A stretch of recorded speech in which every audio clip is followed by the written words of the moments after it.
Happy Patch Day and welcome to the Ghimlyt Dark. The first boss players will encounter is the Mark IIIB Magitek Colossus. Jarring Blow is a high damage casted cleave. I'm not sure if the tank can run out of this or not. I didn't want to risk cleaving my party, but it's certainly something that people can experiment with. Wild Fire Beam is a party-wide AoE for mild damage that does not leave a puddle behind, so just spread out to avoid this damage. The boss's main mechanic is Magitek Slash. This fires a series of conal AoEs in the direction indicated by the arrows around him, similar to Construct 7's Dispose. Orange indicates the boss will be firing in a clockwise order, while blue indicates a counterclockwise order. When Magitek Slash's cast starts, move to the position of the final conal AoE, and after the third goes out, move into the position of the first. Getting hit by Magitek Slash will deal high damage and give a damage over time. Exhaust is an easy-to-dodge column AoE. Cerulean Vent is a medium-damage party-wide AoE. And Magitek Ray is a medium-damage stack-up marker.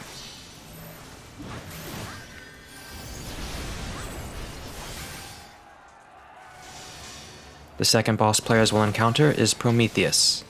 For this fight, I recommend range players stay near the boss during this encounter for reasons that will soon be evident. Nitrospin's first cast will light the edges of the arena ablaze.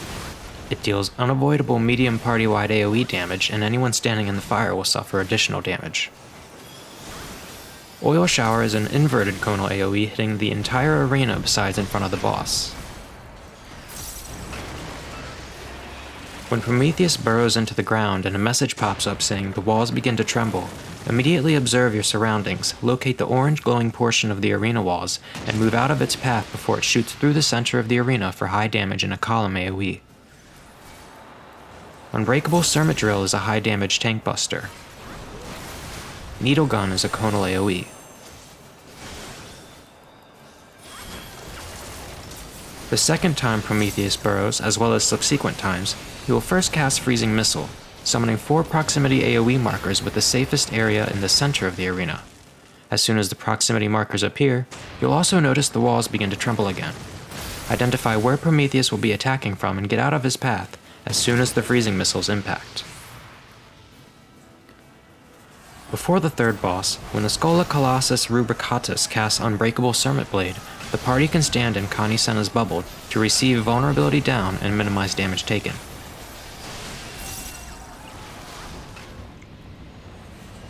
The final boss of the Ghimlyt Dark is Anja and Julia Quo Serranis. I'm not sure if this fight always starts with Anja or if there's a variable that determines which starts in combat and which starts on artillery.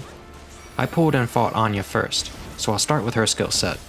While fighting Anja, I noticed that Julia was casting Airsbane on our Black Mage. This may be proximity based, as our Black Mage was standing nearest her, or it may be random. Either way, the healer should look out for the prey marker as there will be multiple casts in succession. Delta Trance is a high damage tank buster, around 40,000 damage without mitigation. When Anja casts Order to Bombard, 3 large circle AoEs in triangular positions around the arena will appear from Anja's Angry Salamander cast, while all 4 players are targeted by column AoEs that follow them until the cast resolves from Julia's The Order. Be careful of taking overlapping damage. The column AoEs will knock affected players back, and will resolve just before the circle AoEs, so you can position yourself so as not to be hit by both. Artificial Plasma deals mild, unavoidable party-wide damage. Julia will continue casting The Order, this time with all 4 columns focusing on the center of the arena. When Anja casts Stunning Sweep, she will jump to a party member and start a short cast point-blank AoE. Presumably this will stun you if hit. Once Anja is downed, one of the pair will fire off a single The Order column to the other before tossing it back and forth with Crosshatch, striking all across the arena in a zigzagging pattern indicated by the faint lines on the ground.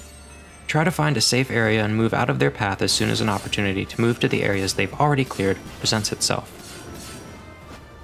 After a high five of solidarity in the center of the arena, Anja jumps on artillery while Julia takes over the main combat duties.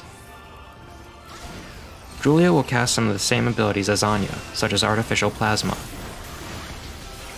Innocence is Julia's tank buster, and she'll cast it while Anja fires off a column cast of Angry Salamander.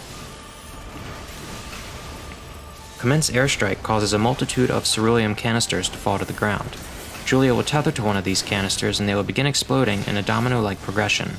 The best move here is to stay as close to the middle as you can to minimize the distance you have to travel to avoid the next AoE in the series, but be aware that Anja will also fire off another Angry Salamander column down the center of the arena at this time.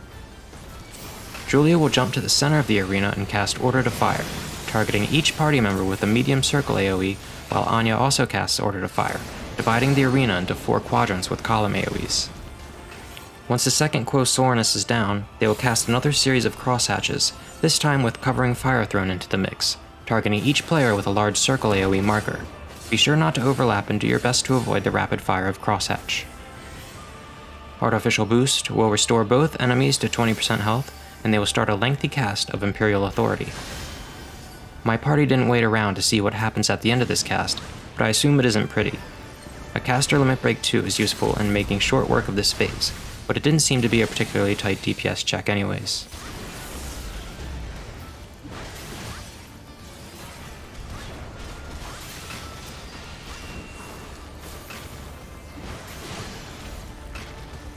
Congratulations on your clear of the Ghimlyt Dark, and thank you for watching my guide. I hope you enjoy the rest of patch 4.5.